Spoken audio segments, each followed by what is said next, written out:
ये बच्चा हमारे पास कल आया, थोड़ा सा गुस्से में है और गुस्से में होना बनता भी है। बहुत ही बुजुर्ग है, बहुत ही बुजुर्ग है। आगे के दांत नहीं, पीछे के 2-4 बुजुर्ग है, अच्छा खासा बुजुर्ग है। इसके ट्यूमर भी है, बट जो इसकी एज है उस हिसाब से इसका ट्यूमर ऑपरेट नहीं हो सकता। और ये किसी का अबैंडन है, मतलब जिगर देखकर लोगों का आजकल ऐसा लगता है कि इतना जिगर कि आपके यहाँ पर आपने बच्चा पाला और वो बच्चा एक बुढ़ा हो गया बहुत, और उसके बाद उसको ट्यूमर हो गए, प्रॉब्लम हो गई, जो आपको पता है कि वो सड़क पे सरवाइव नहीं कर सकता और आपने उसको सड़क पे ही छोड़ दिया। तो मैं छू नहीं सकती अभी, क्योंकि थोड़ा अभी कल ही आया, अभी है ना, मेरा उसको बचपन से नहीं जानता है, इतना बैठने दे रहा है, इतना छूने दे रहा है, ये भी बहुत अपने आप में बड़ी बात है ना। क्योंकि उसको सड़क पर जो सड़क के कुत्ते हैं, ऑब्वियसली किसी की टेरिटरी में जाओगे उसको गुस्सा आएगा, तो सड़क पे जो थे उन्होंने इसको लपेट लिया था, इसको पिटापाटी करी थी।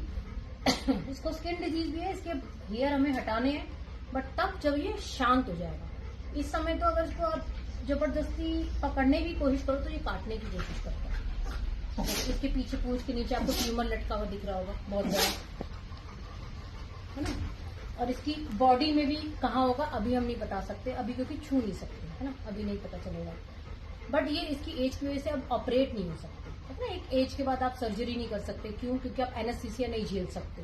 सर्जरी क्या, बॉडी का पार्ट काटना है ना, बट उस बॉडी के पार्ट को काटने के लिए आपको जो मेडिसिन उसके अंदर देनी है, उसको सुन करने की, उसको सुलाने की, वो आप एक एज के बाद झेल नहीं सकते। तब में आप सर्जरी कर नहीं सकते, ऐसा नहीं ना बच्चा आधा नींद में आधा नहीं और आप तक बॉडी का पार्ट काट दोगे, मजाक थोड़ी ना है। और ज्यादा देने पे कभी कभी बच्चा फिर मतलब होश में आता ही नहीं है, वो सर्जरी के दौरान ही चला जाता है। जब डॉक्टर मुंह पर बोल रहे हैं ये बात कि उसकी एज इतनी है कि वो सर्जरी नहीं झेल पाएगा, फिर उस समय पे सर्जरी कराना तो just like a suicide attempt वाली बात होती है। और उससे उसको ऐसी दिक्कत नहीं हो रही है, वो खा रहा है, पी रहा है, सुसु पोटी कर रहा है, सब कुछ है। और जो ओल्ड एज होते हैं, क्योंकि मेरे ज्यादातर बच्चों का आपने देखा ये पैरालाइज ब्लाइंड या ओल्ड एज, तो ओल्ड एज के ट्यूमर्स आने लग जाते हैं। पर बात यह है कि किसी सड़क के बच्चे के ट्यूमर आ रहे हैं समझ में आता है, कोई सड़क पे घूम रहा है समझ में आता है।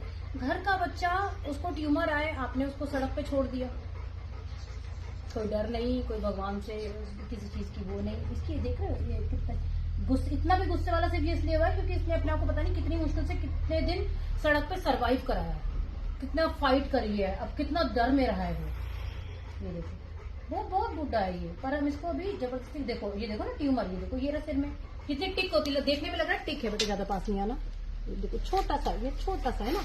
इस तरीके के पता ही नहीं कितने ट्यूमर होंगे, बट इसकी वजह से इसको मार नहीं सकते ना। वो बच्चा घूम रहा है, फिर रहा है, वो खाना पानी खा रहा है, वो सुसु पॉटी कर रहा है, बात खत्म। तो उसको मर्सी किलिंग क्यों बोलना? तो मर्सी किलिंग नहीं, वो मर्डर ही होता है, जो मैं हमेशा बोलती हूँ। बच्चा बहुत अच्छा है, बहुत प्यारा बच्चा है, नहीं आयो जी तुमको। अभी धीरे धीरे से हम फ्रेंडली होंगे, जब वो बिल्कुल शांत हो जाएगा, जब उसको लगेगा मैं यहाँ सेफ हूँ, स्पेशली इन लोगों के हाथों में सेफ हूँ, फिर हम इसके हेयर रिमूव करेंगे और फिर देखेंगे इसके अंदर क्या प्रॉब्लम्स निकलती हैं। जिस तरीके से प्यारी में, पिल्लू में, और आज 1-2 बच्चे हमने और दिखाए, उन सबके अंदर जो प्रॉब्लम्स निकली, क्यों हेयर के नीचे क्या किसी को नहीं पता, है ना। ऐसे हर समय ऐसे तो नहीं कर सकते, कहीं पर चोट होगी, कहीं दर्द होगा तो बच्चा काटेगा, ऑब्वियस सी बात है। तो कैसे बताएगा मुझे प्रॉब्लम है? तो ये जो काम है ना, अबेंडन करना दुनिया का सबसे गंदा काम है, किसी को अबेंडन करना। आप समझ रहे हो, उसको जिसे आपने अबेंडन किया उसे रीजन ही नहीं पता, उसे पता ही नहीं कि क्या वजह है जिस वजह से मुझे सड़क पर या मुझे मेरी लाइफ में अकेला छोड़ दिया गया। पहले आपने उसे प्यार दिखाया, पैम्पर किया, उसकी जिंदगी ऐसे कर दी, फूलों जैसी बना दी, उसको पता नहीं सड़क क्या है, दुनिया क्या है, कुछ भी। फिर एक दिन ऐसा आया, आपने उसे ऐसे छोड़ दिया सड़क पे जाके। Abandoned is just like a murder. किसी को इस कंडीशन में, जब वो बिल्कुल आपके ऊपर आश्रित है, आपके प्यार पे डिपेंड है, और आपने उसको ले जाके एक जगह पे छोड़ा और गायब हो गए, डिसअपेयर हो गए, तो वो मर्डर होता है। तो वो भी आपके मर्सी किलिंग में ही आता है। आपने सोचा आपने मर्सी किलिंग नहीं कराई, आपने सिर्फ उसको अबैंडन किया है, वो भी मर्सी किलिंग में आता है। तो कहीं ना कहीं उसके भी कर्मा है, भुगतने तो पड़ेंगे। इसके कर्मा अच्छे थे, हमें मिल गया। अभी जितनी इसकी लाइफ है, खाएगा पिएगा आराम से, सोएगा, क्या करेगा, सोई तो रहा है, ऐसे घर में सोता होगा, बट नहीं आपका घर गंदा हो रहा होगा ना, बुढ़ा है, पड़ा रहता है, सुसु पोटी करता है, क्या कह सकते हैं। लोग कर्मास तो खत्म हो ही नहीं रहे। तो ये हमारा बच्चा शेर खान आया, इसका नाम शेर खान रख देते हैं, इसका नाम शेर खान रख दिया। तो ये हमारा शेर खान आया, नया प्यारा बच्चा, धीरे धीरे शाही हो गया।